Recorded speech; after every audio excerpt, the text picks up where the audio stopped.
Just want to thank everybody again for being here today. I know that we had a hiccup with having to change the date due to some personal experiences and problems in my life. But I just really appreciate you guys for always just showing up for You Voices Rising, Foster Media Connection. And you know that these webinars are dedicated to talking about the experiences of foster youth like myself and our panelists, our lovely panelists here today we'll be speaking about. But in particular, we have panelists here from New York, and we are excited to talk to you all about the topic. So before we get started, just a little bit about the Youth Voice program, Youth Voices Rising program. I have been with the program for 3 years, a proud program manager since I've been here. We have created workshops, to amplify the voices of foster youth. We have different op-ed and article opportunity and writing experiences that cater to amplifying the voices of foster youth. We have intern and externship opportunities. We have paid contributor roles, et cetera. But all of these opportunities that we have created, in addition to our back to school drive and et cetera, is geared towards, basically some of the things that I didn't have and some of the opportunities that I wish that I was afforded when I was coming out of the system. Here at Foster Media Connections, we care about media, we care about journalism. And we think that is important here at the Youth Voices Rising program that we create a space not only for foster youth to amplify their voices through journalism, but amplify their voices through public speaking as well. And so I want to thank you all again for being here today. If you would like to stay informed with all of the wonderful things that we are doing, please feel free to join our newsletter.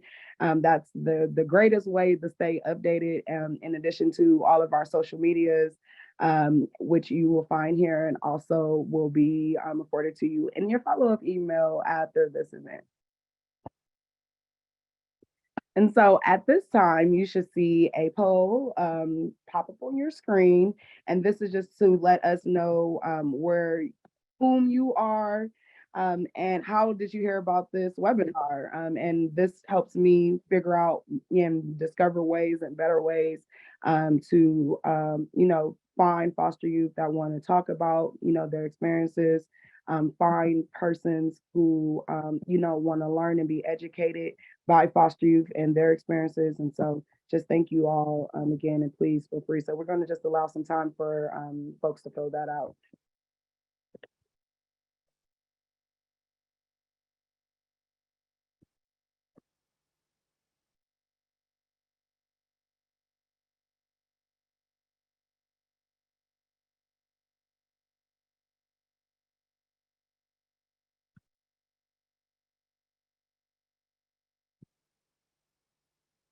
Yes, and so I see we have some former foster youth, we have some foster and adopted kinship parents. I always love that we have social workers and attorneys here.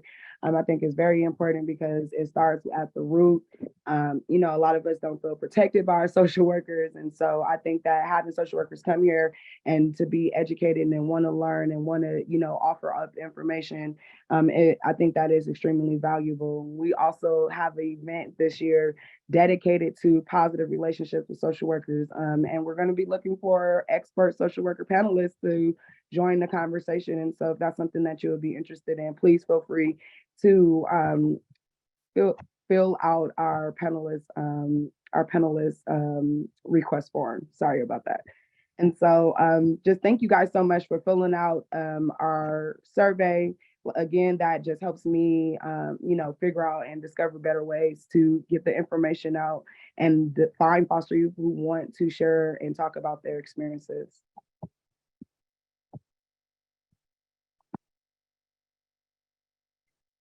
And so I would love the opportunity to introduce our panelists. And so if everyone can just wave as I, speak and bring you guys on.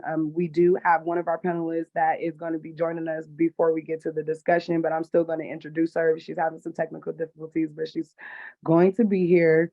And so I believe we just need to resend her the link. And so first, but certainly not least, we have up Sade Vez, and she is a birth and postpartum doula, as well as an author of a book that she wrote and self-published called Family Lies, which is available on various reading platforms. Drop that link in the chat, my love. Her book glosses over her experiences and challenges that she faced in her abusive childhood, from foster care to homelessness to navigating through schools, shelters, and every space in between. She set out on a journey initially to heal herself. Along the way, she found it important to share her story with others that may be going through the same things that she were going through.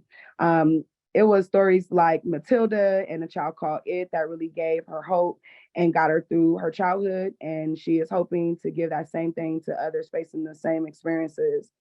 She is a recent college multimedia performance arts college graduate and a songwriter, and she's hoping to eventually use her gifts in every way they were intended for her to use. And so, Sade, we want to thank you for being here with us today. If you can wave to everyone.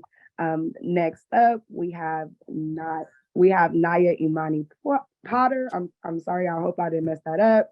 And Naya is currently an advocate with You Gotta Believe in the Nobody's Ages Out division.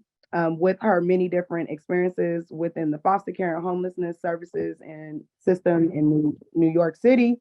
Over the last 20 years of her life, she's experienced, different personal experiences in the lens of things. She knows how important it is to find trustworthy adults in her life, adults that can help you cultivate your voice, show you how to use your voice, and show you that your story is important. Also showing that it matters how you use your story. And what she wants people to know is that with the mission at the organization she is currently working at, You Gotta Believe that every child finds connections and build networks. They do that by finding them what we like to call forever families. She says that they support children who have experienced the foster care system in all ways and all levels. And by showing them unconditional commitment for their future lives and endeavors and journeys, she feels like she is doing, a job well done, but that is not all that she plans to do. And so, Imani, if you can wave to everybody, we wanted to thank you so much for being here today with us. Next, we have, and I know I am going to mess this up. Chiffon. Am I saying it right? Did I say it right? Please. Yes, please, you said it right. please Yeah, you correct said me. it right. I You said said it it right. right.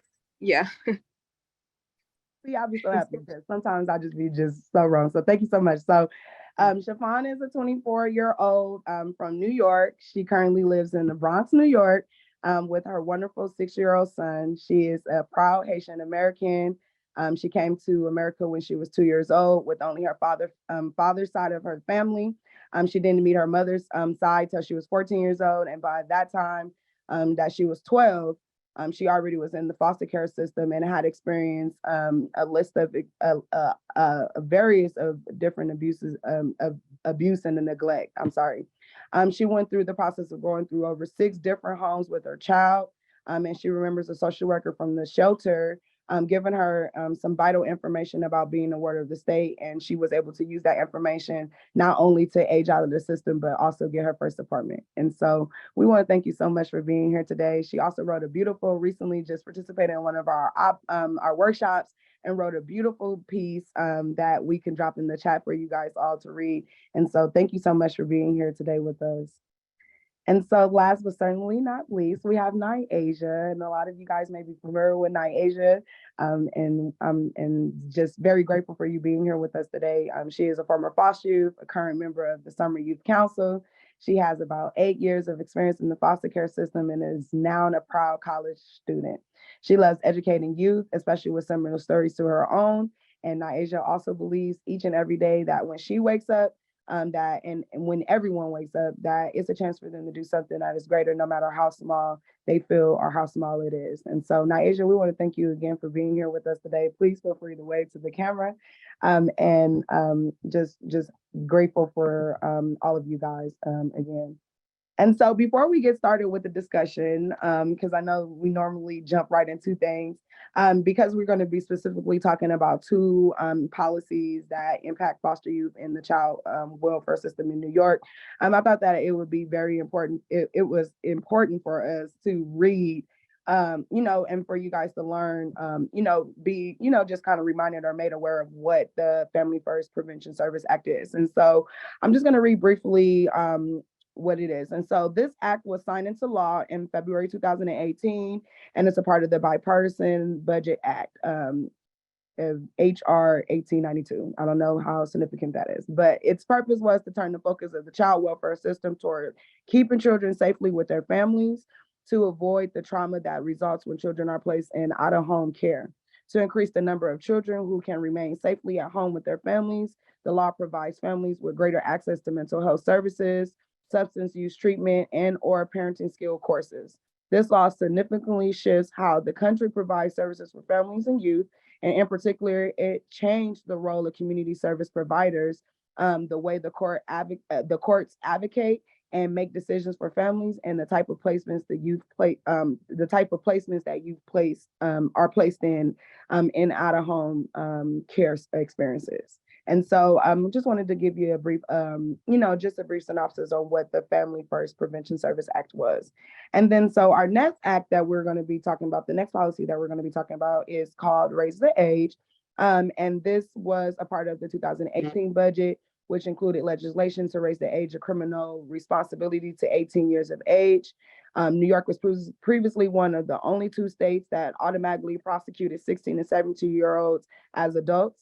This injustice unfairly punished youth and prevented them from receiving the services they needed to rehabilitate themselves and reintegrate into their communities. New York's youth who commit nonviolent crimes will now receive age-appropriate housing and programming to lower their risk of reoffense. And so, with that being said, we're going to jump into our discussion. And I'm just going to call on you guys, and please feel free if you would like to answer the specific question to let me know. We can and unmute yourself and jump right in. And so, first up, I'm going to call on Naya. And so, could you all, and this is a question for all of you guys, could you all briefly describe your experience in the New York foster care system, just to give some background, and why you thought it was important to speak about these two policies today. Well, absolutely. Thank you so much, Raquel. For me, I think that, my experience in the foster care system was first went into the foster care system at the age of 7. I went into the care system with both my sisters at the time. So we were living with my mom, and my mom was a single mom, so she was the only one taking care of us in terms of like parental guidance and help. And she was a young mom. My mom had me at 16. My mom had my second sister at 19, and my sister after that in 21.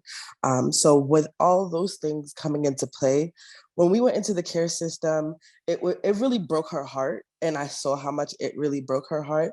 But it also kind of shook my life up, because I felt for the first time the instability of like what life really will bring to you, right?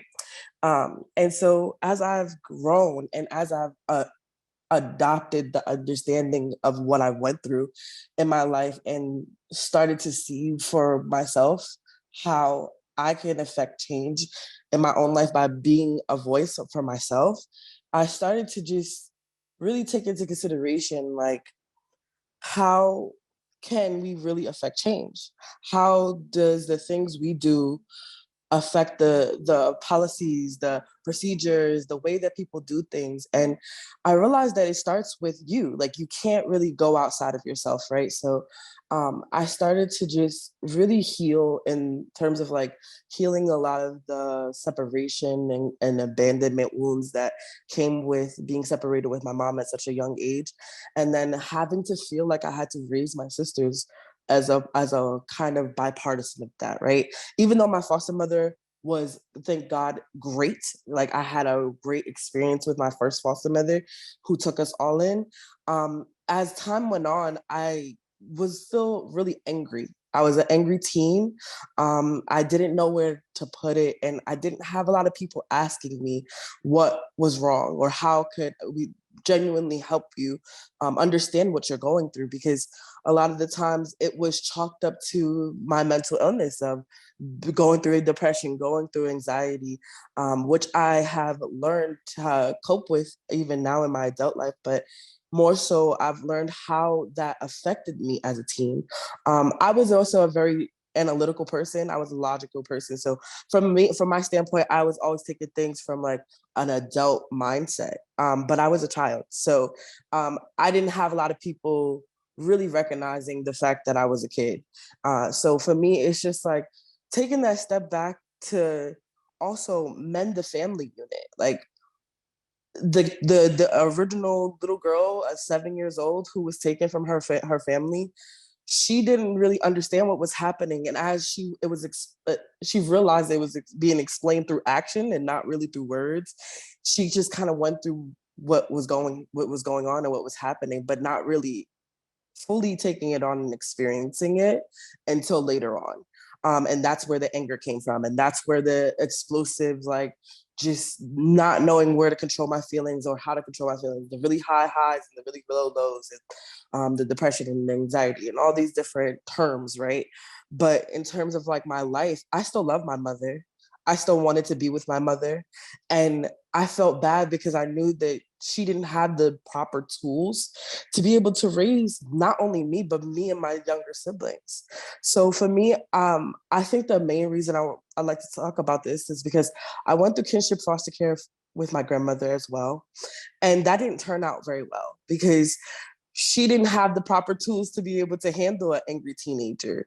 You know, she didn't have the proper tools to be able to understand what I was going through and like how that emotional trauma of being taken away from my mom at such a young age affected me even now, even at 13, even at 14, you know? So like, and even now, but more so now it's a place from a place of healing instead of a place of anger.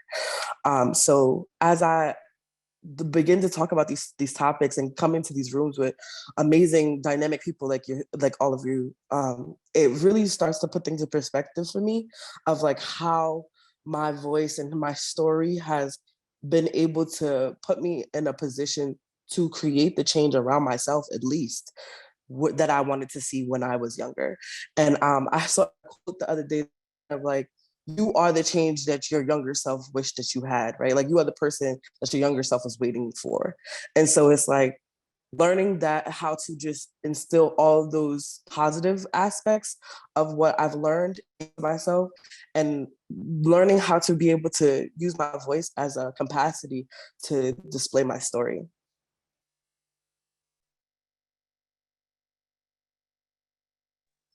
I was trying to unmute. I don't know why it wasn't letting me unmute, but thank you so much. I really appreciate you for, just being vulnerable enough to share, your experience in the foster care system and also talking about why, you thought that this is important and connecting it back to your experience. And so thank you so much.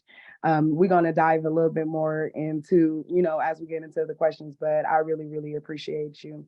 And so yes, I'll pass it over to Sade and then Nyasia and Siobhan. You both can take it away. But you both can take it away.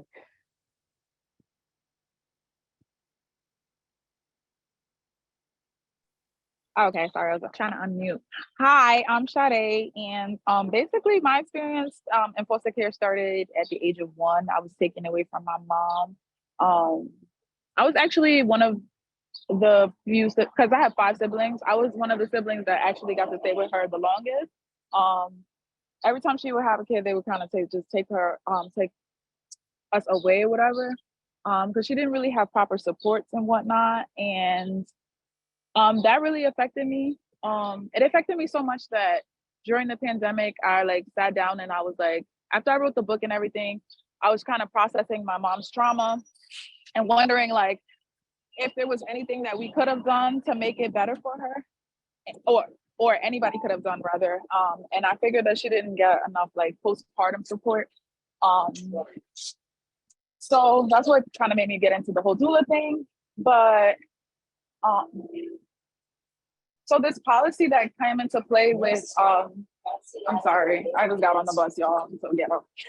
This policy that came into play in regards to kinship, I'm really in support of it because I feel like nothing was more scary or traumatic than being placed in someone's home that simply wanted me for like a monetary purpose.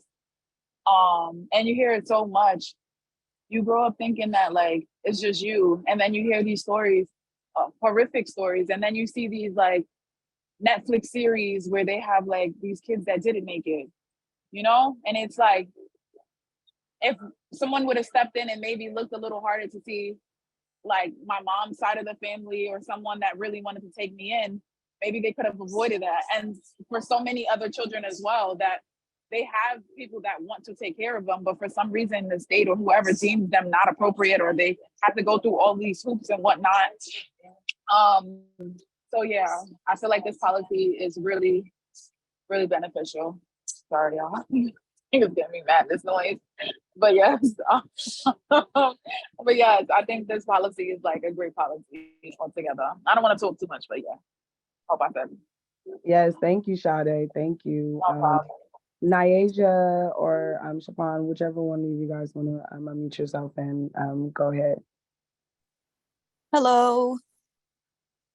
I'm so sorry that today my camera is off, but I am here. And I love your hair, Raquel. Love it. Well, my name is Naija Kinsey, and I was separated from just my mother from the age of, I believe, 14. Excuse me. Yes, I believe 14. Me and all of my other 4 siblings. It's 5 of us in total. I actually got separated and went straight into Kin Gap which is what they called it in my agency, which is where your family member takes custody of you so you don't have to go to the system. So my grandmother, she was going through a lot, and she, having to take care of her daughter's children is not an easy task because she already took care of her children. So on top of that, she did an amazing job. She was very fair with us. My grandma would show us just for safety purposes, like how much money the agency was giving for each kid. We saw the whole breakdown. She would never wanted to hide it from us, which I really respect so much. She wound up going into the hospital. Her leg got amputated. She suffered a heart attack and 2 strokes. And so from there, she decided, after thinking about where she wanted to spend the rest of her life and what did she want to spend the rest of her life doing, it just so happened she didn't want to spend the rest of her life re-raising kids who are running around through New York City streets, giving her heart attacks left and right, because, it's just what happens, not listening, sometimes coming in late. She's worried about us, She decided she wanted to move down south, and she gave us all a choice. Did we want to go with her? We declined. So we then went into our first foster home. So, from there, I tried to do what Naya did, and I did a good job, and I turned it from a negative into a positive. And, I went, got my first job, I went to school, and I was afforded independent living in the end. So we'll get into my story a little bit more as we answer the questions later on. I'm going to pass it on to the next person. Thank you, guys. Hi, my name is Chiffon. Like Ms. Wilson has said earlier, now I'm 25 years old and my son is 7. And basically, I grew up in a foster care system at the age of 12. When I came up here at 2, I was with my grandmother and my father. My father is an alcoholic. He abused alcohol like a lot. So my grandmother was kind of too old to keep track of me and my siblings. And that's when we got placed into the foster care system because we wasn't really going to school like that, like we were supposed to. And then when we would go to school, we would kind of come like dressed up dirty, or our hair wasn't done or whatever, and it would get reported to ACS, and they just came and took us out of our home, me and my sister, and they actually separated us. So I had no like contact with my sister at all. And it was just like a back and forth thing with like the foster care system. And I feel like the program that they have now, it's a good thing because they didn't even look into like if I had any other family members that was able to help me. They waited like until I was 14 to eventually bring my mom up here, and then they placed me in her care instead of evaluating if it would have been a good situation for me to go back into her care. And it was like the worst thing ever. I wound up falling back into a whole nother abuse and being placed back into the foster care system. And then I just basically like, I think Sade or Naya said, they don't basically help at all. They just place you into a system, and it's like you're by yourself. Like you don't know anything, you're by yourself. So while I was by myself, I just decided to research on things and basically use the things that I researched into my advantage. And was basically, I held it back and forth. I held it on as long as I can until I basically found my apartment and stuff in New York. So I've just been here till then. Yeah, so thank you all so much. I really, really just appreciate everybody just being so vulnerable and just open, to speaking about, some of your experiences. And I'm not sure if all of you guys have had the opportunity to meet with each other or have met each other, but some of you guys are like in the same city. And so it definitely would be worth, the connection, after this, and I'll set that up, no worries. But you guys are all powerful, and I'm just really grateful. And so thank you all. And I'm just really, really happy because you guys, obviously have been impacted, by the child welfare system. And it seems like that when you were aging out, that these two policies in particular, especially for those on the call that have the juvenile justice system experience with the raise the age policy, and how that could have helped or not helped you as you were emancipating from the system or aging out of the system. And so, in regards to, you guys have spoke about, how, why you feel like the policies or the act is connected to you. But in regards to foster youth as a whole, those who've been impacted by the juvenile justice system, the lack of kinship care, the lack of, birth and bio parents, and foster parents, resource parents working together. All of those things kind of tie into why I believe that it was important to talk about both of these acts. And so I want to ask you guys, what is your stance on the policies, and whether you believe that they will work, or they are working for foster youth, with those experiences and not personally just yourself. And so, Sade, I see with your hand up, so I'll go ahead and call on you. Yes, I think that they will work. Partly because I feel like the system's goal is always supposed to be reunification, if I'm not mistaken. So, like, what better way to reunify or rebuild the family unit, but then to like keep it all in the family and try to get family support and the supports within the household to keep the family together, as well as the juvenile. I'm sorry, the juvenile. I'm getting off this bus right now. The juvenile policy. I think it's really important as well. Oh my God. I'm sorry. The juvenile policy is really important as well because people make mistakes, but it just seems like our children are so criminalized in terms of like not having support or not being in a family environment. So with these two policies, I feel like that kind of like takes away the criminality in some aspects of how our children are viewed and how they will be treated ultimately. Because as we discussed before we got on here, a lot of the times the juvenile justice system is just a way to keep our foster kids in that system, because they don't have like per se a parent to come pick them up from the precinct, or a parent to come pick them up from wherever they're holding them, because they have a case manager that has like 30,000 cases. It's not and it's not does not have the time to personally come out and advocate for this child or whatnot. So I feel like both policies kind of work together in a sense, and I'm like really here for the change. I'm really happy to hear it actually. So yeah, sorry, that's what I had to say. Yes, thank you.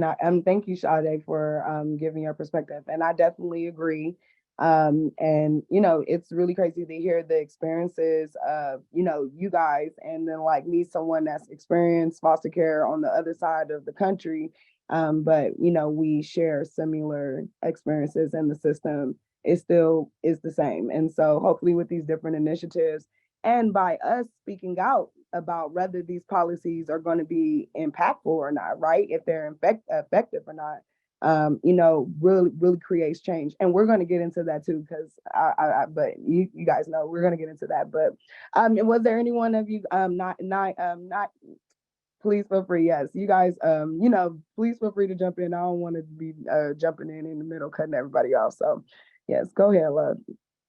No, I just wanted to mention a little bit about like how my experience in kitchen foster care, because someone had asked in the chat about what resources would have been effective for support for my grandmother. What types of support do you think she would have benefited from? So we can think about what current and future kinship caregivers need, right? And this goes back to a little bit of what Sade was saying about making more humanizing the system, right? Because it is a system and it's going to run like a system, but these are also children. And I think that is the biggest part of why I joined my advocacy program, and like why I became an advocate for youth, because it's so easy to look at a child as a number when there's so many of us experiencing the same thing at the same time. But it's harder to break it down case by case and say, this child needs this child needs that, this child would benefit from this child would benefit from that. Where I feel like they failed my grandmother is when I came out of care at the age of 10. So I was with my first foster mother with my siblings from 7 to 10. And then from like 10 to 13, I was with my mom again. My mom was, and I think this goes back to something Sade mentioned as well, she didn't get good postpartum support.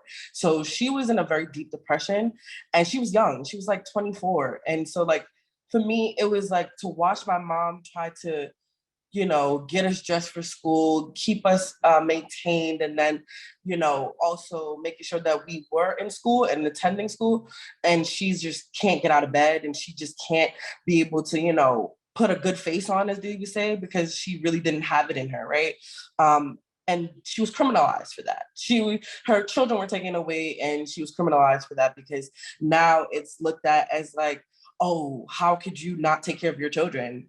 She's the only one taking care of her children, and when I didn't realize that at the time, but I was just so angry, because I was like, how could you let them do this to us? How could you let them destroy our family? How could you, break us apart like that? And so I started rebelling and not going to school. And I started, getting into arguments, getting into fights, and pushing her boundaries, because it was like challenging her to like step up, kind of sort of, as a mom, right? Like, I want you to be there for me. I want you to be my mom. I want you to support me. But it's like, I'm kind of drawing from a dry well, right? I'm trying to ask for magical water to come out of stones, right? So for me, it was like I had to, and we went back into kinship care with my grandmother. I went back, me and my sisters went back into kinship care at the age of, I was 13. So it was like learning how to navigate my grandmother and like my mom was two different things. And then Shafan mentioned that, was it assessed and evaluated correctly in terms of like, is that a good fit for me and my siblings? Is she capable of handling the emotional turmoil that we are all experiencing? Because my sisters started to act out in school as well, getting in trouble for talking in class. And then my uncle and my sister are the same age, so they were in class together at one point. So, a lot of things were happening, and it's like my grandmother's being called every day from my school because I did not show up, or my grandmother's being called because my little sister's getting into fights in the classroom. So it's like when the caseworkers came into play, it was really just them trying to kind of like soothe over the situation instead of getting to the real root of the situation, like what was really happening. And a lot of the times my grandmother, she's kind of old school. She's an old school Caribbean woman. She has different values. She has different understandings of where the world is, right? Her world is different than my world. And there's nothing wrong with that. I respect her and I respect everything that she's taught me. However, when it came down to my mental health, we didn't correlate the same way. Like I genuinely was experiencing deep depression, deep anger, deep rage. And I expressed it, but it wasn't coming across the way that, it was being felt. And the way that they kind of like their ultimate resolution to the issue was putting me in an RTC, which is a residential treatment facility, for those who don't know on the call, which is kind of like a facility where they put a lot of different youth who may experience the kinship, who may experience juvenile justice system as well issues. And so like to know that they were criminalizing 16 and 17-year-olds, it makes sense. And it's sad to say that it makes sense, but I knew that was the truth, because like to see the types of young people I was around in these systems and like how they made one wrong choice and then they were criminalized for the rest of their life for it. And if it makes sense at 16 and 17, you have these wrong choices, and then like what 16 and 17-year-old is not making like the worst sometimes choices for their life. I know I made some bad choices at 16 and 17. I know that I had a lot of rage and anger that was fueling that. I know I had a lot of trauma that was fueling that, but I still had people around me who could see me beyond that and look under that layer of like rage and trauma to see like, this is a little girl inside of me that's hurting. This is a little girl who needs help. And it's our job to step in to give her that help. And so with the raising the age, I'm very proud that that's something a policy that's been put in place, because at 16 and 17, you're not really going to make the best choices. 18, not necessarily either, but at 18, you are an adult in a sense of now you have had these experiences and you can make better choices. 16 and 17, you're still learning how to make better choices. So it's all about options and choices, right? And so when in terms of resources, let's get back to that. In terms of resources in kinship care, I think that a lot of the times it was like no communication being had amongst the caseworkers, my grandmother at the time, and then us. It was there was no transparency actually from her end, right, on like what was happening. It was just kind of like, her talking to the caseworkers talking to us. And then there was no like connection between that. And then also there was no real resources for her to like take us to like a group that may have other young people experiencing the same thing, or like take herself to a group where parents and kinship are experiencing some of the issues that she might have been experiencing with us, right? And also an outlet for her to be able to express her mental struggles with being triggered and having issues and like not having the same values in terms of where we were, right? So it's like all of those things, and it goes back to just being human and like softening the system to be able to see us as people and individuals instead of a number or a piece of paper or a typed up explanation, because those are only parts of us and it's not the full explanation.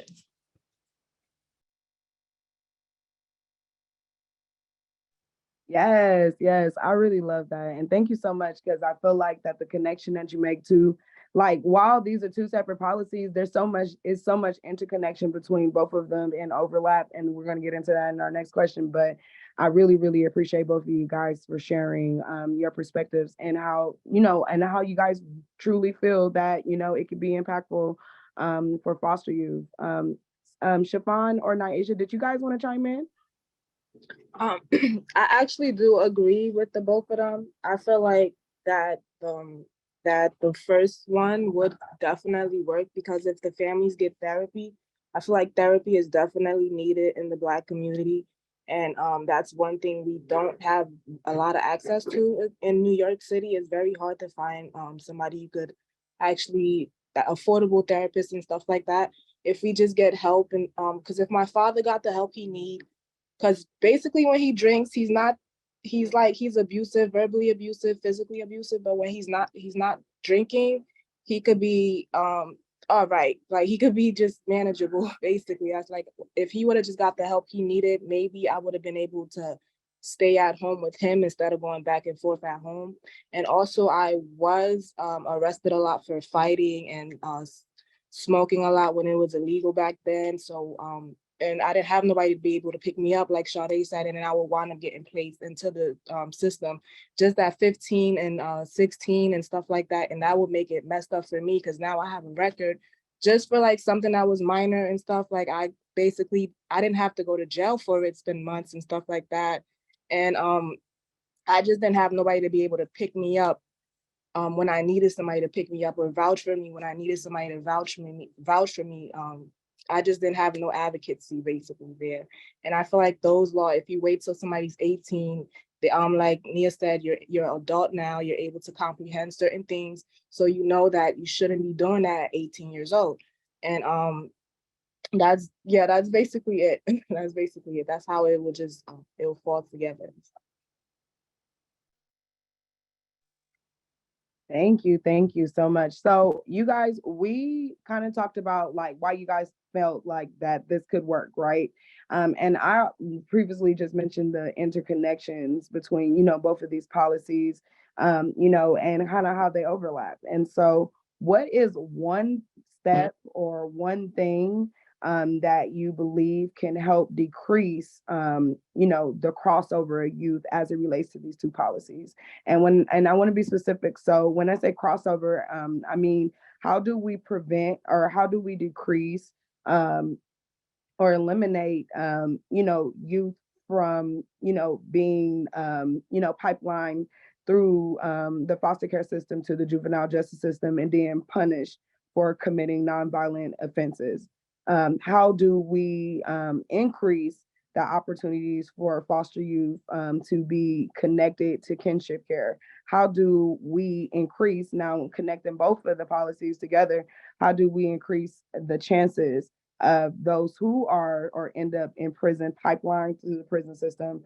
How do we increase their chances of staying connected also to their kinship and their bio families? And so what's one step that you guys think that, that could be used to help eliminate the crossover or increase the crossover as it relates to connecting foster youth to kinship care and connecting juvenile justice offense youth to their families and keeping them in touch with their families? Oh, go ahead, Sade. Go ahead. And then Aisha, you can unmute yourself right after Sade. Okay, as Chiffon said, therapy is very important, and I would be like one of the prime examples of therapy working. And I feel like youth just having support around them, believe it or not, that goes a very long way. And having spaces in which they can be heard and seen and felt is very, very powerful and very like, especially when Nia was trying to say, when she said, I'm sorry, she didn't try to say anything. When Nia was saying how she was trying to articulate to her grandmother is from a different generation, a different culture, she didn't really understand. Just her being able to have like those spaces where she was able to express herself without feeling like she was being criminalized, believe it or not, that goes a very long way. You can see a change in even the most abrasive, because I don't want to call them bad, but abrasive personality types. If people just have a space to, articulate what they're feeling and feel like they're being heard and shown different ways to go about things, you'll be very, very surprised in the changes that one can make. So I feel like just having those environments where they can feel less criminalized. I know for me personally, a lot of people would disagree. I feel like group homes, like residential settings, really did me very much justice. Like it was a structure. They gave me, they gave me, what do you call it, allowance. They gave me incentives for being good. We had groups where we talked with our peers about things that we were going through and how, it affected us. And to be in a space where I felt like I connected with other people who were going through the same things as me made me feel less alone. It made me really want to be something, to have people around me that they weren't that older than me, but they looked like me. They one of the best for me. They planted seeds in me. Like that went a very long way. So I just want to say, like, having those environments where our youth can really thrive make a big difference. Like the smallest things, like just having an adult to talk to, it could make a difference in a child's life. So that's what I wanted to say.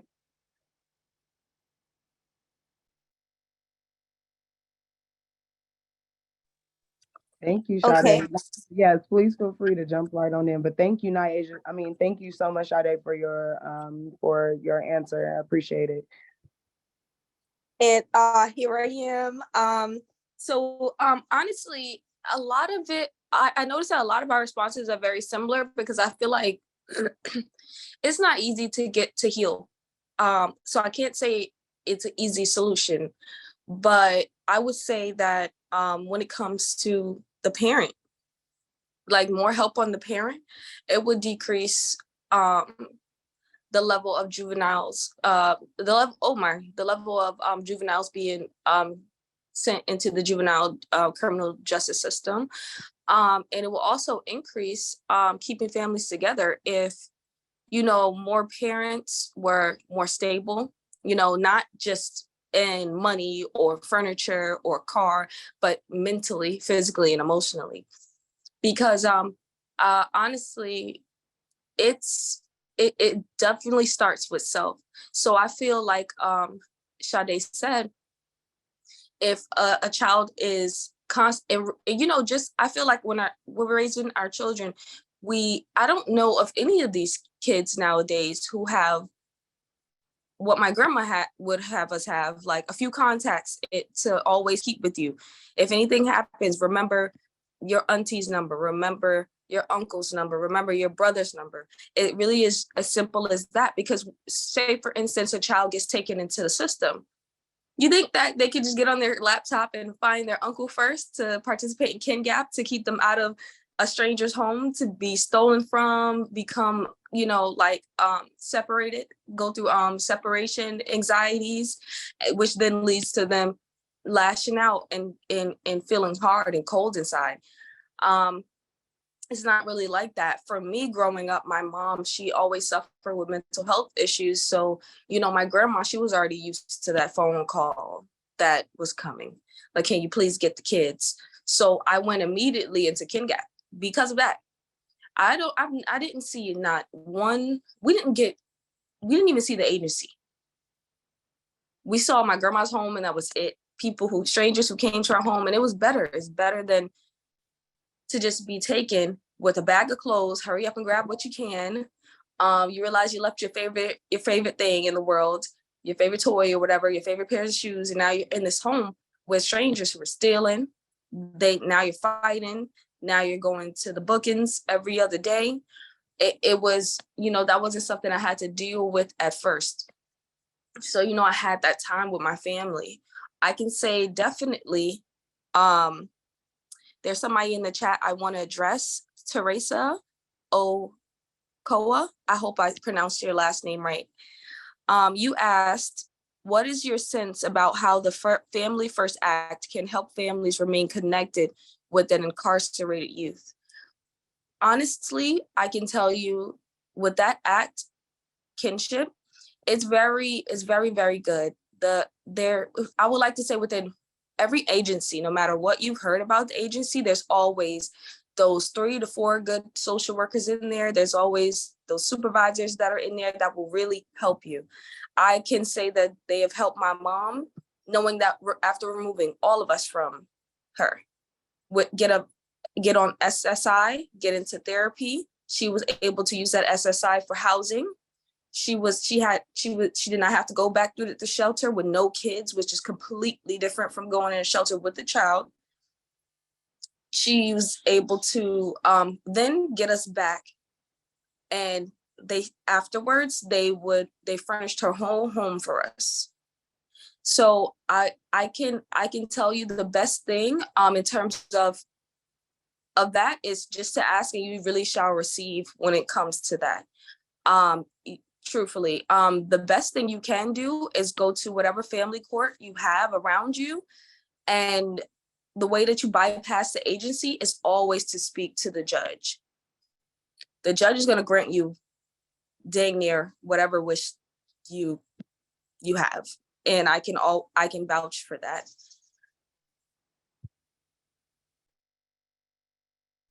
Yes, Naija. Naija, I just always just love when you speak because it just be, giving every woman, every time. And Thank I just you. appreciate you for that because a lot of people who, might rewatch this recording or might, get this recording because one of their social workers or attorneys or whatever shared it with them. I just love, having proud, we're not proud of the situations and experiences we had, obviously, but there wasn't spaces like this where it was other foster youth that looked like me, that experienced the same things that I did, speaking about the issues that specifically impact us. And 9 times out of 10, the people who are sitting in these positions, creating these different acts, creating their policies, they don't have a lick of knowledge about the system. And the only things, the things that the knowledge that they have was, taught to them. Well, as us, we actually have that inside experience. We know what that trauma is like. We know what that emotional and mental, lack of, health and support is like, and so I just want to commend and, tell you guys, thank you again, and because I'm just really proud to have all of you guys on this call, just powerful, Black women, just speaking about y'all experiences, and just thinking about how that is going to be. We talked about representation, different movies like The Child Called It and all of these different stories that we see, and we always see the bad side. They never get to see the good side of the rainbow. Even through the hardship, the obstacles and stuff, they never get to see the other side of it where, we're kind of appreciative of the system because it gave us those survivor skills. It gave us, that vocal, that need to want to speak up. It gave us that tenacity and that fire, to, Yes. encourage others to say something. And so I just wanted to say thank you guys. Naija, did you want to say something? Sorry. Oh no, I just had to turn the mic on to speak back because that was real good. Yeah, so thank you guys. Okay, and so my next question, and then did everybody feel like because I want to make sure we're moving forward. But okay, so one of the things in regards to the Family First Prevention Service Act is that there was like issues when I was like reading about this act that was coming up in regards to like the lack of funding or it needing to be new funding established to better support foster youth and the families, etc. The restrictions on congregate care and how that could be effective in helping you positively transition, and kinship diversion and the division that comes with figuring out, what cousin or what auntie is the best choice, what type of evaluation system, should be afforded. I didn't want to live in a stranger's home that was taking money from me. I dang sure don't want to go live with my auntie and knowing that they're not going to be supplying me with the resources and things and tools that I need to be successful. And so in regards to some of those things that I just mentioned, the restrictions on conjure care, the lack of funding, the need for more funding, the need for evaluations on, how the kinship process and the division, that diversion is going to even take place and transpire. Of those, what do you believe that any of those problems can be fixed? And if so, what would you suggest to those policymakers on a way that they can fix some of those issues? Shafan, Naya, whichever one, Sade, Naija, whichever one of you guys. I'll pass it to Naya first. I feel like you. I'll pass it over to you first, and then Shafan, I'll follow up with you.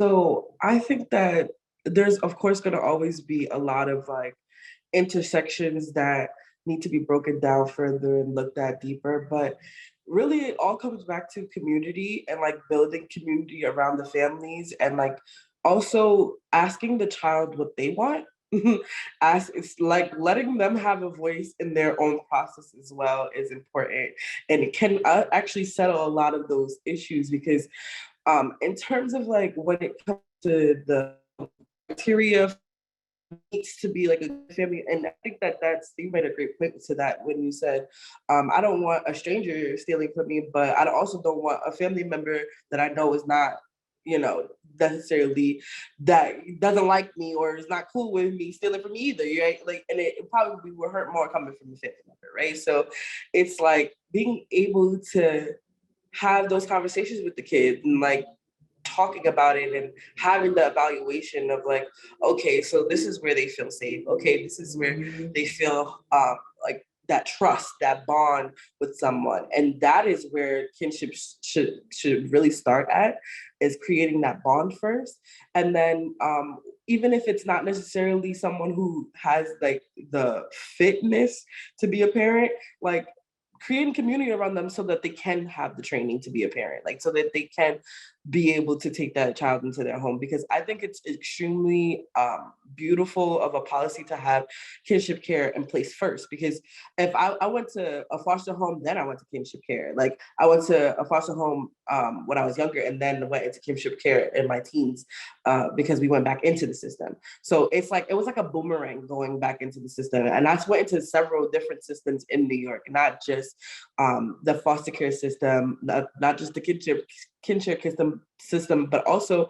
the homelessness system in New York. And so I think it was Nigeria who mentioned like having being a single person going into the system versus a person who has children going into the system. But versus a person who has children going to the system is very different. So it's kind of like having these opportunities before though you get to those points, so that you don't have to feel so alone, one, and then so that you don't have to feel like you don't have any other options, or like you have nowhere to go. Because I remember going into the homelessness system, like that's how I felt. I felt like I had no options, I had nowhere to go. But in those systems, like you said, it created this tenacity within me. It created this passion, this fire to be able to say like, no, I deserve good things. I deserve a home. I deserve to have somewhere to lay my head in, that I feel safe at. I deserve to have somewhere that I feel connected at. I deserve to have community. And I think that that's a lot of the times with the kinship brings in that regular foster care doesn't bring in. And I've heard all of our panelists mention it today about versus going into a stranger's house of like, don't know you, never met you a day in my life, just been thrown in your house. And then now to like, okay, I know you, you're a family member. I may not have been like close with you, but I can recognize you. My family has ties to you. There's a connection, there's a story there. Versus having to like go into this scary new brand new storyline of like who this person is and not knowing if you can trust them, and then having to feel it out. And I was on a team panel yesterday at my job. We have what MAP classes where we certify the parents to be forever families. So they get certified through us to become parents, and then they adopt from us as well. So with that process, it was really beautiful to see the young kids who've gone through the process and have been adopted, and then also the young kids who are still looking for families to be adopted. It was kind of like, it brought me back to the time where I was in those moments. And so it was like, yeah, like they all are just looking for someone to be committed to them. And that's my favorite part of like our mission statement. We create bonds for unconditional commitment. We want people who are, we want families who are unconditionally committed to the kids that they decide to take into their homes. And then also they're not going to turn and then leave them, like that is something we very much so enforce and like get across in all the sessions we have with the parents before, during, and after their process. So for me, it's really like in that kinship, and like even though there's all these other, I want to say, politics and intersections of like things that we don't necessarily have the answers to, because you have to test things, and I'm learning this myself. You got to make mistakes to be able to find the right answers, because sometimes it's not going to come with the right answers. And in these cases in particular, a lot of these policies, a lot of these things have not been changed in a long time, like 40, 50 years type, a long time, and so that's twice my age, and so like when we talk about creating that change, we want these all are fixable problems, but you have to be willing to fix them. You have to be willing to step into the arena and be like, well, it's not gonna be perfect at first, but we're gonna listen to the kids and we're gonna listen to what they need and what they're asking from us, and we're gonna also listen to the families and what they need and what they're asking from us, and creating those environments of trust and creating those moments of like, I would like to call them teachable moments of like being able to use their stories, because everybody's, like I said, individualism. So everybody's story is different, but how we're all on this call together and creating a beautiful like understanding of these policies and like how they affected our lives and how they will affect the next children's generation and the generations that come behind us. That is the individualism, that is the community. And so just continuing these conversations, just continuing really asking and reaching out to the youth and really seeing what they say and listening to them and actually taking in what they say as a point of reference and not just taking it in to hear it, but taking it in to listen, you know, and there's a difference.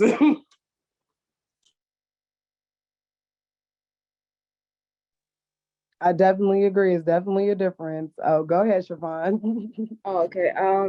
Well, I agree as well. I feel like there is a lack of funding, and if they have more funding, they should do like more background checks on the foster parents before they become foster parents. Because, like Mia said, if they find somebody that could do that, that could have that bond with the child instead of just throwing them into some random foster home, that will be like a better situation. Because I didn't have kinship. I didn't have nobody else that could take me in. As far as family wise, I just had to literally go into the system. And it was times that I went in the system and I would make a relationship or a bond with the foster mother, and then I would only be able to stay at the house for 2 weeks, and then I would have to move to another house, and then that was another bond broken. And I felt like that messed me up as well, because I was just being placed into different homes at the time. And if this foster mother didn't really get along with me, she got the right to kick me out her house whenever she wanted to, or whatever the case may be. So if they just had more funding to basically look into these people that want to become foster parents, and also caseworkers as well.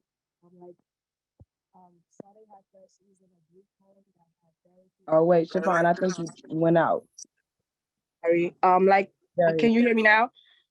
Okay, like Sade had said, she was in a group home that had people like her, and that gave her therapy and stuff like that. And they should invest into more programs like that as well, because I really didn't run across any of that. Basically, they would put me into group homes that was really kind of like just in there, and it felt like a juvenile system. Like it was just like basically unsupervised with a bunch of kids that was just not getting therapy. They'll just put you in there if no other foster parents wanted you, and then you was just there. You go to school and you'll have a curfew, and then you're just there. Go to bed, you have your bed. It felt like I don't know what it felt like, but it was just crazy. If they spend more money on group homes that will help kids and foster parents that actually want to become foster parents, and basically caseworkers that actually want to become caseworkers, they just have to research these people more instead of just giving them the job.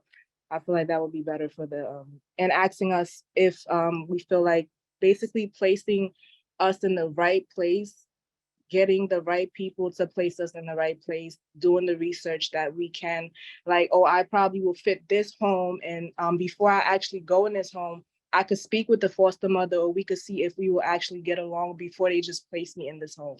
I feel like that would be better. And that's why like a lot of foster kids wind up not having the heal, because now I still find myself like certain days I'd be like sad because there's certain stuff I feel like I missed out due to the whole back and forth thing with foster care. I feel like I missed out my whole teenage life that I couldn't really live. So I'm still healing from that as well. Like Naya just said, healing is like not really easy. They could spend the funding on that as well, helping us heal as adults from the trauma we spent on as going through the foster care system as teenagers and as kids. Yes, yes. And I love that too. And I honestly believe that there definitely needs to be some type of like app created or something where we can go on, like, I don't know, like when you're in college, they have this like website where it's like rate my professor. You can go on there, you can write different comments. and things about like your professor, so like everybody knows like, Wow, I never thought of that class. for I would love to have something like that where we can go onto a website and be able to see, you know, the foster parent, what type of music they like, what type of food they're interested in. Because like even as a Black child, right, being placed in a home that doesn't even cater to like my Black needs, you know, doesn't even know anything about my hair, can't comb my hair, can't help me, then I fall back into the same thing. And then I'm asking questions like, well, you guys took me because my mom didn't have the tools and resources to comb my hair, but here I am at a foster home and they don't even have the tools and resources to comb my hair as well. And so, you know, it creates that confusion and confusion. And that's why we get angry at the system. And a lot of us feel like the system did more harm to us than it did good, because, you know, we are still impacted by this. Like, honestly, it took me until I had my baby and I had my daughter's about to turn 3, you know, for me to fully say, dang, I walked into my light. Like I walked into my light. I did that. Like, you know, and now I got to do that for other people and like inspire other people and pull them into some light. Like, you know, and so I just really appreciate you guys, you know, sharing your perspective, because, you know, there's not spaces like this for us to talk about it. And I want you guys to understand how important it is. And so that's my next question, especially that's my next question, which is, you know, just really good, right on the money, is for foster youth who are interested, right, in getting into the policies, wanting to participate in conversations about acts, wanting to be on councils. A lot of you guys are a part of different boards. You know, what is the steps that they need to take to get into those rooms, to break into those rooms? I had to kick down doors because I wasn't welcomed or invited to the table. And, you know, I don't want folks to have to go through, you know, the rah, you know, Ice Cube, NWA way that I did, you know? And so, you know, what is the way that, you know, what are some ways that you guys suggest that, you know, foster youth can be involved in these policies, you know, and be a part of the change that ultimately impacts us and affects us? Go ahead, Sade.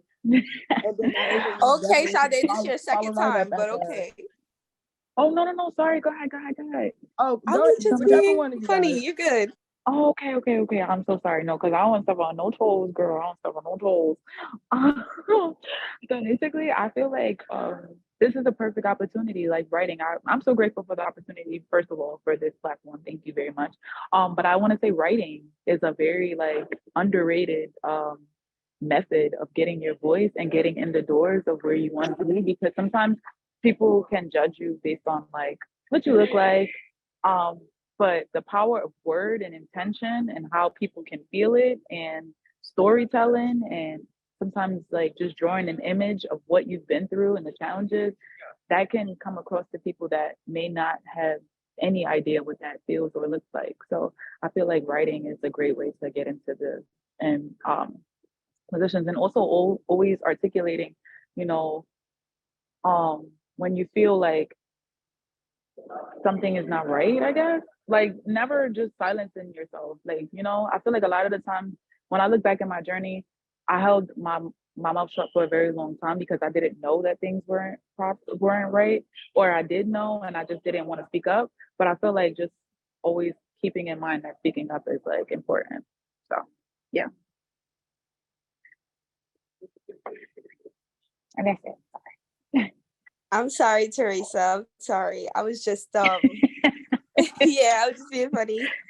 For me, I remember going up to the agency and they would have something they call petty cash. So we would go up to the agency, and based off our age, we may get $10, $15, $35, depend on your age going into the system.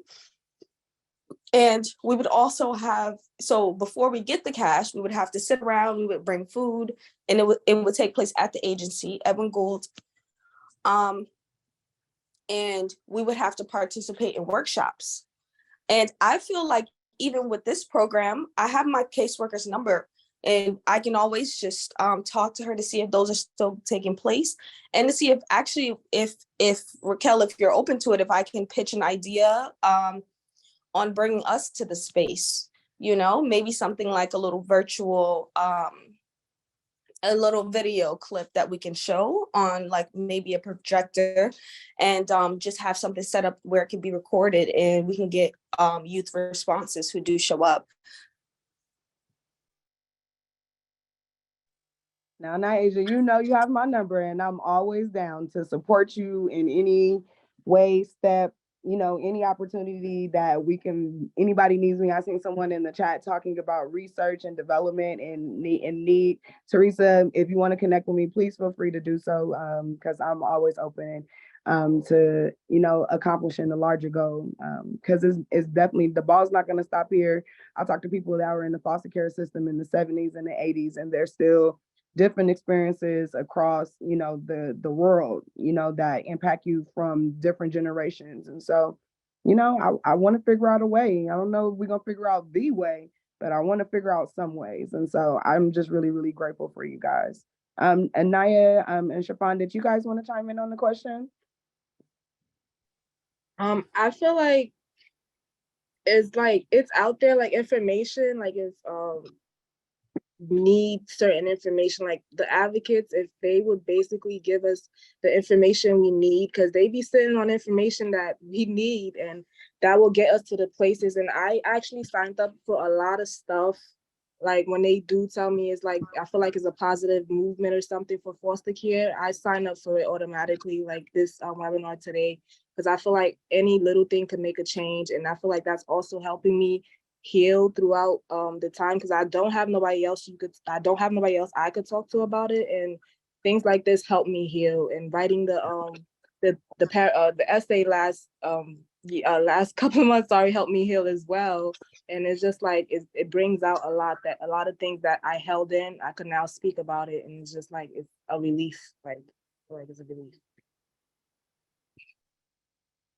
Well, I wrote it in the chat. You have me now, program bestie. So please feel free to reach out to me. Naija, she's one of my babies. You can tell, she can attest to it that I try to be available. I'll be having a lot of stuff going on, but I really try to be available by text, by phone call, no matter when the time. So, if you need that one person, whatever the case may be, I'm always here. And so you got that now. So I don't got nobody but Raquel. That's what I'm no, I'm just playing. But no, for real. If you ever need someone to talk to, please feel free to reach out to me. And so my next question, and we're almost I did want to done, comment and then I on want this. to yeah. I'm sorry. I'm sorry. I just wanted to I felt the need to say, like, I've been in therapy for most of this time as well. Like, I've been in therapy for over 10 years with the same person. She is a Black woman as well, which matters as well. Like, representation matters. But even more so, her understanding the level of trauma in my family by meeting my mom and going through the years with me and having that consistent understanding, that matters as well.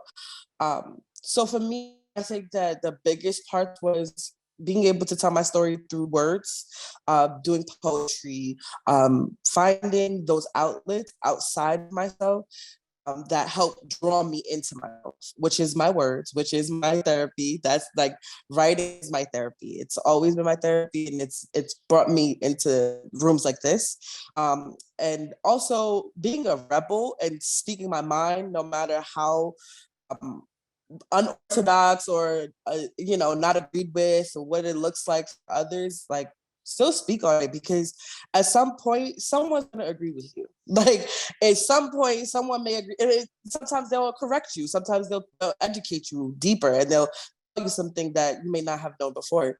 It'll get you'll just get a better understanding of yourself through those conversations. But really just taking the time to know that, one, you're not going to be healed right away. I am still in the process of learning myself, and that is a everyday journey. That is a every moment journey, and it can be, some days are easier than others, and some days you don't have it in you to just be that shining light, that person.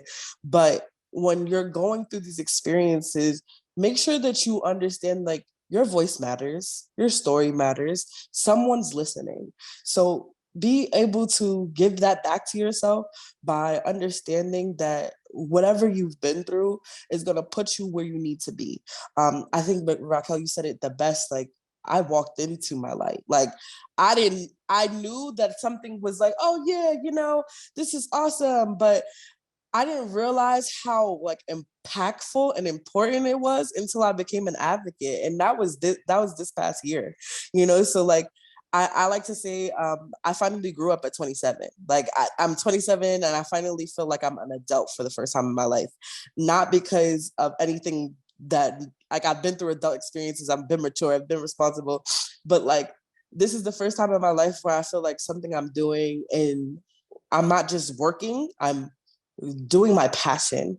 And I think that when you follow your passions in everything you do, no matter what people make you feel about it, because I know that this work, people would say that I'm not necessarily, I don't know, I don't know what people say. Like people can have a million opinions. But that's why I said, follow your passion no matter what they say, because there's always going to be somebody who has something to say. But unless you are going to take that into consideration for an opinion for yourself, then it doesn't matter. As long as you are being most true to something within you that stirs that passion, that stirs that fire, it will get you where you need to be. And so like just know that even when you're in those moments where you feel like you failed, even when you moments where you feel like you're down, or in the moments where you feel like you don't have it all together, you can come out of that. I am a testament to you can come out of that, because when I tell you the years of therapy and the time spent of me really working on my mental health and working on my heart health, of like just knowing like my heart matters, and like the love that I have to give to others is real, and there's other people who want to give the same love. It took 27 years to get here, but it was worth every bit of it. All the parts of my story, all the highs, the lows, like it was worth it, because now in these rooms, in these spaces, you get to be able to fully understand like it was all for a reason. And I know it's kind of cheesy to say that everything happens for a reason, but I really truly do believe that everything happens for a reason, because I stand on faith. My name actually means, Naya Imani means purpose and faith in Swahili. It's the third and the fifth and seventh day of Kwanzaa. And it's like one of my most authentic understandings of myself, because you're always going to have to fight for your purpose and fight for your faith. But when you always go back to the understanding within yourself, you will always be in the right place, and you don't know it until you really understand that no matter what's happening around you, you're in the right place. Like if I'm not feeling great, I'm in the right place. If tomorrow I'm feeling bad, I'm in the right place. Like don't question yourself. That's one thing I could ever tell you about the healing journey. Don't question what you're feeling. Feel it and let it become a part of you. Integrate it. Like put that back into yourself in a positive light, instead of like taking it and like making it something more negative, because there's always negativity around you. But taking those parts of yourself that that you built to be the best of yourself, and putting it back into you in the most positive of ways. Go ahead. Yes, yes. The way to take us to the next question. I just really, really just love all four of you guys' responses. Um, and appreciate you guys for really just chiming in and just leaving it all on the table. Like for real. That's literally the only thing that I could have like most certainly asked for. And I'm just truly, truly grateful for that. So we only have two more questions, and then I would like to at least have you guys answer one or two questions that one of the audience members leaves in the chat. So if you have a question for a question for one of our panelists or any of our panelists, please feel free to drop it in the chat, because I would love to get to at least one or two of the questions in there before after we finish. And so um, my next question is in regards to and I don't know what just happened right now. But okay, so in regards to the Raise the Age Act, because we kind of really talked specifically about the Family First Prevention Act, how foster youth can get involved with policies and initiatives. But I want to, talk about the Raise the Age Act, because me, as somebody has was pipelined through the juvenile justice system and then to the jail system as an adult. I think that is very, very important that people understand and have knowledge about this act. But I also want to talk about some of the things that keep you pipelined. And so as policymakers are creating, solutions to prevent juvenile justice youth from being incarcerated for, nonviolent offenses, and pipeline from the foster care to the system. And as they're looking at different modifications for this Raise the Age Act, how important do you guys think that it is for them to have conversations about discrimination, about harsh conditions in the system, prison systems and in the systems, about the lack of reunification, the lack of mental health support? Because I like to feel that people like to throw out an issue, but then we don't go through the web or the root of the family tree and get down to the root issue of some of the things that really keep I'm out here throwing bars right now because I was about to have a whole lot of planting punchlines, but just to really keep when we're not looking at the root issues to help establish a better foundation, a better support. So I wanted to ask you guys, and Sade, I'll pass it to you first, because I saw you was like, oh, I gotta answer this one. As it relates to some of those issues that I mentioned, how is it important that people are having conversations about the honest truth about the reasons why youth are being pipelined through the system in the first place. And so take us away, Sade. Oh my God. So I think it's super important. First of all, the first time I heard about the birth to prison pipeline, I was working for the Harlem Children's Home. It seems like everywhere I go, they just want to make so much noise when it's time for me to talk. But anyway, Lord Jesus. So I feel like the birth to prison pipeline is real. I feel like just constantly bringing up these issues of like injustice is extremely important for those that don't know. Because sometimes you would think that it's just like common sense, but it's not. And just talking about inhumane conditions, in particular, I wanted to bring up Meek Mill, who happens to be my favorite rapper, or one of my favorite rappers actually. But when it comes to the situation of like he was like tried, I think, as like a 16 or 17-year-old in the system, and like he had this probation court case that was like following him for like years. And it wasn't until he became like this publicized rapper that he got like rearrested like a bunch of times. But the last time the judge was like, it was really blatant that this judge had something against him. He wasn't sure.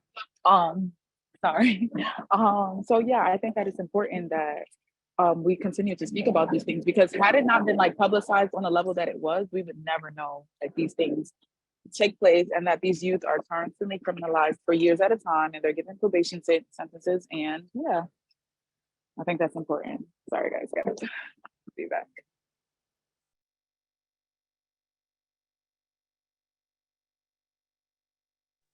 Naya, Shafan, Naisha, did you guys want to chime in on the question? I can repeat it if you want me to. I'm gonna have to skip this one. Okay. Oh, what are you saying, Naya?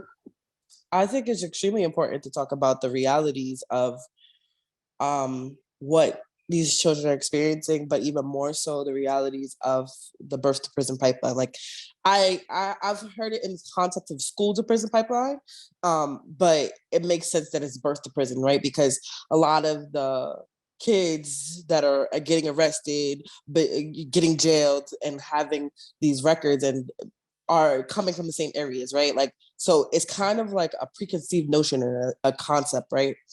I was talking to a friend about this yesterday, about like a lot of the times these are things that are happening from way back when, being manifested and played out in real time in different ways, right? And I think prison is definitely one of the ways that that happens for our youth. It's like this idea that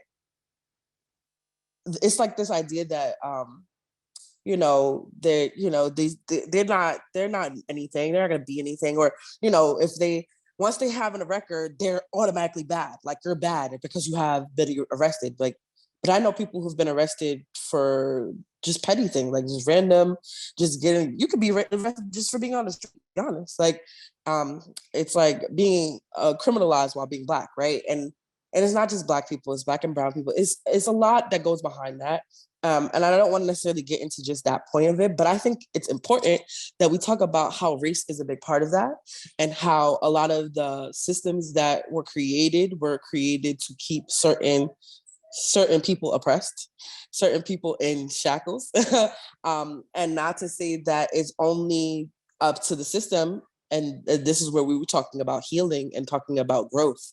But it's targeting certain individuals, certain concepts, certain ideas of what they have of these children. And they don't even get to come out of their young adult life without having a record that follows them. And so for me, it's really like, I don't have any personal experience with being arrested and having been in the juvenile justice system, but I do have plenty of people around me who have been in the juvenile justice system and have experienced that. And so for me, it's really like, just have like, when I say, do you really want to talk about it? Like, are we really going to talk about it? Because I don't want to just talk about, okay, yeah, we're going to raise the age because these kids are being criminalized, but why are they being criminalized? Who is the kids that are being criminalized? And what is the repercussions of their adult life that follow them after they had these criminalizations being put on them, the stigmatisms of these titles be put on them? What does that prevent them from being able to have in their life after the fact? So for me, that's really the questions that come up for me when I hear that. Like, if you want to, do we really want to talk about it? Do you really want to talk about it? Because it gets so much deeper than just the children themselves. It gets to be more of like intersectionality again. It goes back to like, what parts of them are you looking at when you judge them and say that don't deserve services, options, opinions, and like, how can we get to those children before that ends, and how can we build community around?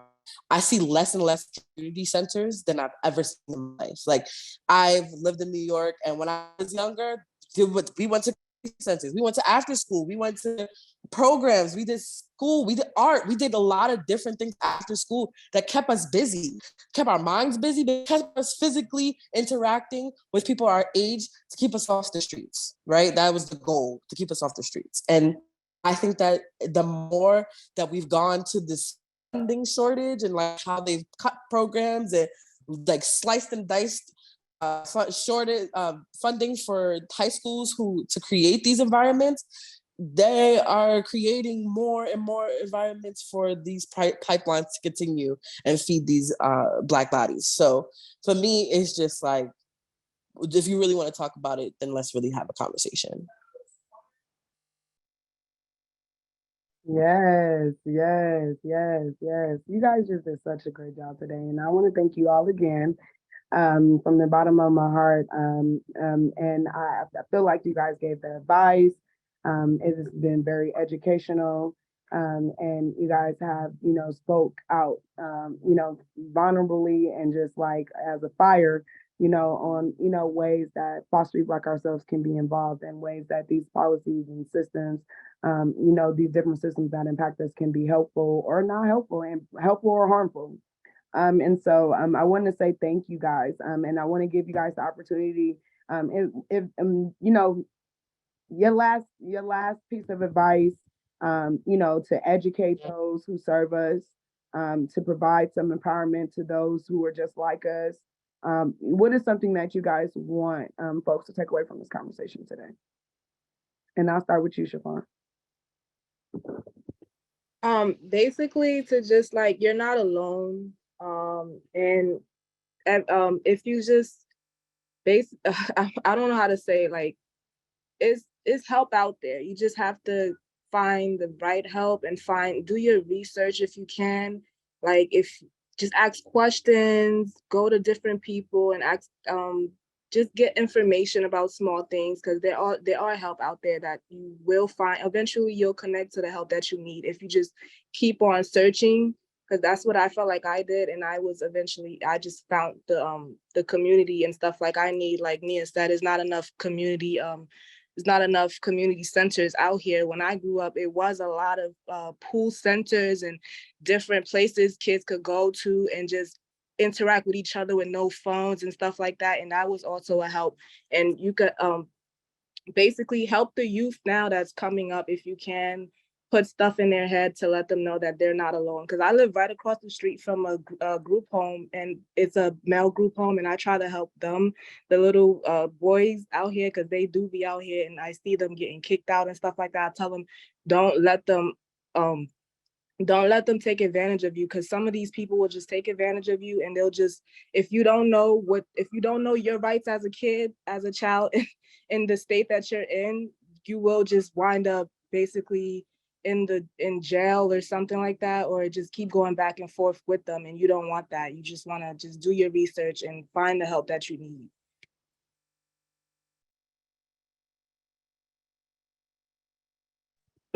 Yes, Sade, Naya, Naija, any advice or anything that you guys want folks to take away from this conversation today?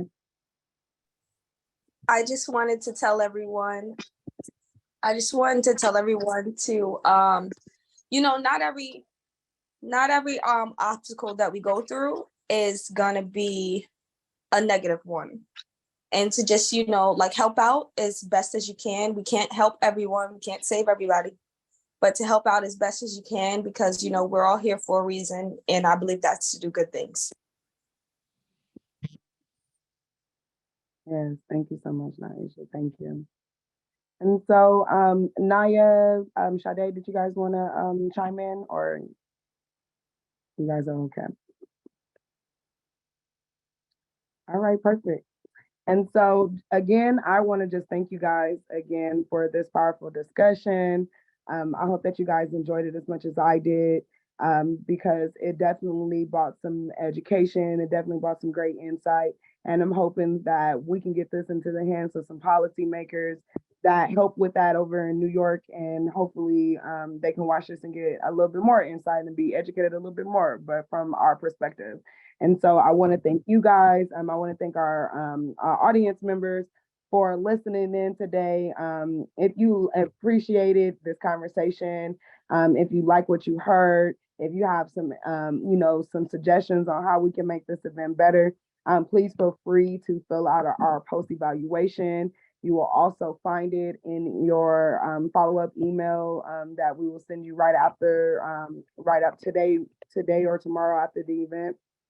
And this is just our way for me to, just have knowledge on better ways that I can just make these events and push forward these conversations. And so that, they move effectively and powerfully. And so thank you guys so much. And I'll also drop the link for the post evaluation in the chat for you guys. And so that you guys can have it if you want to fill it out before you get your follow-up email. Just some updates on some of the opportunities that we have coming up. And so our next event is going to be regarding the foster care to prison pipeline. We kind of dropped some gems today about the foster care to prison system and how foster youth are often pipeline to the prison and youth incarceration. It has happened to me, and I feel like I was pipelined to both systems, and then went to college and then re-pipelined, and it's just into the adulthood. And it was just really, really crazy. And so we were going to be talking to some panelists from across the country that have had the experience of being pipelined from the foster care to prison system, and what their beliefs and what their feelings are and how it impacted them. And this is going to be another great event where we would like to use this opportunity to not only amplify the voices of foster youth and give them some empowerment, but also educate those who work in the systems that support us. And so thank you guys.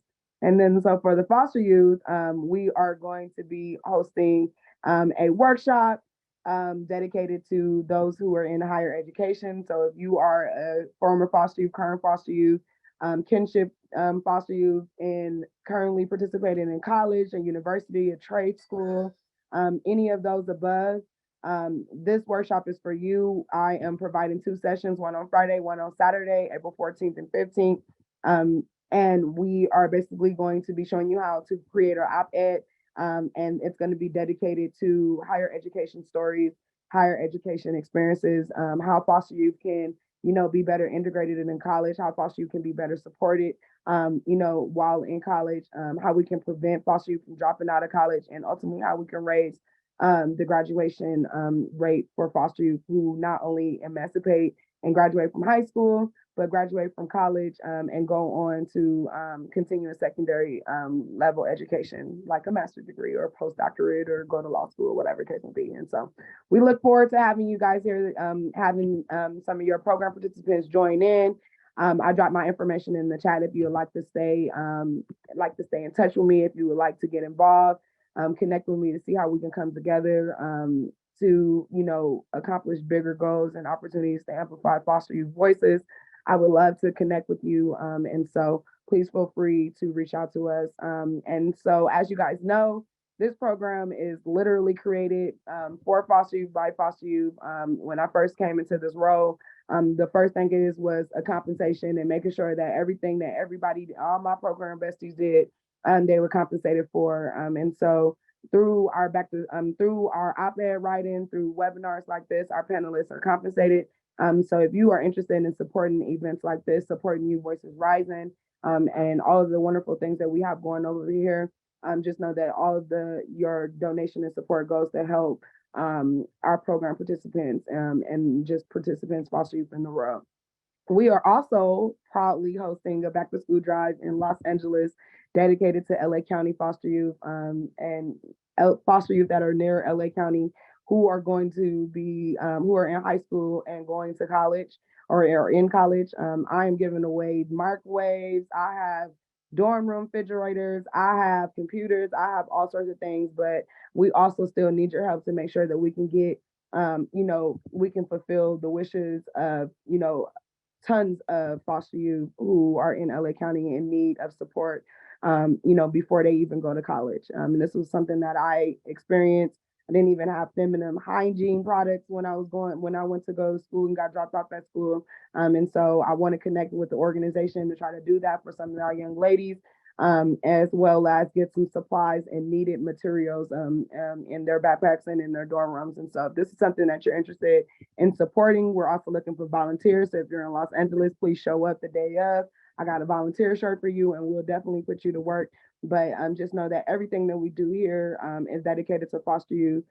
Some of these opportunities have been recreated, like I said, because of some of the experiences that I had and some of the things I didn't have. And so I'm really, really grateful to be able to provide a space, not only for our panelists and our program participants, but for the adults that serve us to show up. And so again, we just wanted to say thank you for joining us today. If you would like to stay up to date on all of the wonderful things we are doing here, please feel free to join our newsletter.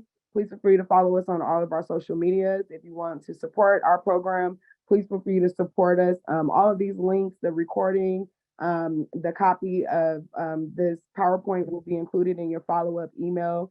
And if you guys need anything or want to connect, please feel free to reach out to me. And with that being said, thank you guys so much. God bless everybody. And I hope that you have an amazing rest of your day and the rest of your week. Thank you. Thank you, panelists. Thank you, Nyasia. Thank you, Naya. Thank you. Thank you. Thank you. And thank you so much, Nyasia. Wonderful. Thank you. It was really a blessing to be here and experience all of you. It was wonderful. Yeah, and you guys reach out to me because I put something in the chat, but that's only for the panelists. So talk to y'all soon. Have a